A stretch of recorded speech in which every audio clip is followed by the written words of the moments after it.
কৃষ্ণগঞ্জ থানার সামনে ভর সন্ধ্যায় বাড়ির তালা ভেঙে পরপর দুটি বাড়িতে দুঃসাহসিক চুরি। কৃষ্ণগঞ্জে আবার চুরি, এবার খোদ কৃষ্ণগঞ্জ থানার সামনের বাড়িতেই চুরির ঘটনা। নদিয়ার কৃষ্ণগঞ্জে থানার সামনে ভর সন্ধ্যায় দুঃসাহসিক চুরির ঘটনায় তোলপাড় কৃষ্ণগঞ্জ থানা বিডিও অফিস তার সামনেই গতকাল সন্ধ্যাবেলায় তালা ভেঙে পরপর দুটি বাড়িতে দুঃসাহসিক চুরির ঘটনা ঘটে। পরিবার সূত্রে জানা গেছে, তপন বিশ্বাস ও গৌতম বিশ্বাস পাশাপাশি দুই ভাই পাশাপাশি দুটি বাড়িতে বসবাস করেন। তপন বিশ্বাস বড় ভাই ও গৌতম বিশ্বাস ছোট ভাই। তপন বিশ্বাসের থানার সামনে একটি মুদিখানা দোকান রয়েছে, অন্যদিকে গৌতম বিশ্বাস কৃষ্ণনগরের একটি দোকানের কর্মচারী। গৌতম বিশ্বাসের স্ত্রী সন্ধ্যাবেলায় প্রতিদিনের মতো সন্ধ্যা দিয়ে ছোট মেয়েকে প্রাইভেট স্কুলের শিক্ষকের কাছ থেকে বাড়ি নিয়ে আসেন। বাড়িতে ঢুকতে গিয়ে দেখেন রাস্তার পাশে একজন মোটরসাইকেল নিয়ে দাঁড়িয়ে রয়েছে। বাড়ির ভিতরে ঢুকতেই দেখেন বাড়ির কোলাপসেবল গেটে তালা ভাঙা। ঘরের মধ্যে গিয়ে দেখেন সমস্ত আলমারি শোকেস ভাঙা অবস্থায় পড়ে রয়েছে। বাড়ির ভিতরে বারান্দার দরজা দিয়ে বেরোতে গিয়ে দেখেন তার ভাসুরের ঘরেরও তালা ভাঙা। গৌতমবাবুর স্ত্রী চিৎকার করলে তপন বিশ্বাসের ঘর থেকে একজন বেরিয়ে আসে হাতে বটি নিয়ে। গৌতমবাবুর স্ত্রীর সামনে বটি হাতে আসতেই গৌতমবাবুর স্ত্রী হতভম্ব হয়ে পড়েন। এরপর দুজন মিলে মোটরসাইকেল চালিয়ে পালিয়ে যায়। এরপর প্রতিবেশীরা ছুটে আসেন। তপনবাবুর স্ত্রী বাজারে দোকানে গিয়েছিলেন তালা দিয়ে। দোকানে খবর পেয়ে তপনবাবুর স্ত্রী বাড়িতে আসেন। থানার পুলিশও খবর পেয়ে ঘটনাস্থলে আসেন।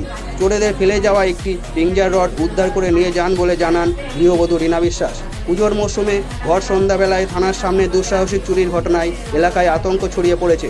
গৌতমবাবুর স্ত্রী রীনা বিশ্বাস বলেন 20,000 টাকা ও 3 ভরি সোনার গয়না ও কয়েকটি জিনিস চুরি গেছে। তপনবাবুর স্ত্রী শিলা বিশ্বাস বলেন তার ঘরেও প্রায় 20,000 টাকা ও 1 ভরি সোনার গয়না চুরি গেছে। ঢিলছড়া দূরত্বে থানা ও বিডিও অফিস সামনেই যদি এরকম ঘটনা ঘটে তবে সাধারণ মানুষের নিরাপত্তা কোথায় বলে জানান বিশ্বাস পরিবারের গৃহবধূরা। এখনও পর্যন্ত কেউ গ্রেপ্তার হয়নি। নদিয়া থেকে অঞ্জন শুক্লের রিপোর্ট, গৌরবঙ্গ টিভি ডিজিটাল।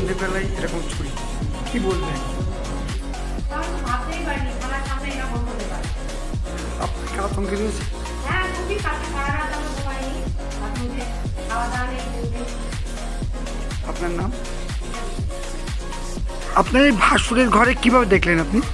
আমি আমার পিছনের গেটটা দিয়ে আমার সাইডে আমার ভাসুর আর আমার দুজনে একই বাড়ি। তো আমি যখন বাইরে পিছনের গেটটা খোলা দেখে বাইরের দিকে আসি, এসে দেখছি এখানে এক ভদ্রলোক গাড়ি নিয়ে বেরোচ্ছে, আর একজন ঘর থেকে আমার জায়ের ঘর থেকে বটি নিয়ে এসে আমার পর অ্যাটাক করতে যাচ্ছিলো, দিয়ে বটিটা ফেলে গাড়ি নিয়ে পালায়। আপনারা কি আতঙ্কে রয়েছে? খুব আতঙ্ক, আমি সারা রাত ঘুম হয়নি, লাইট জ্বালিয়ে বসে আছি।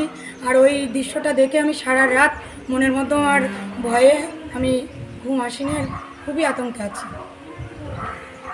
আপনার নাম? রীনা বিশ্বাস।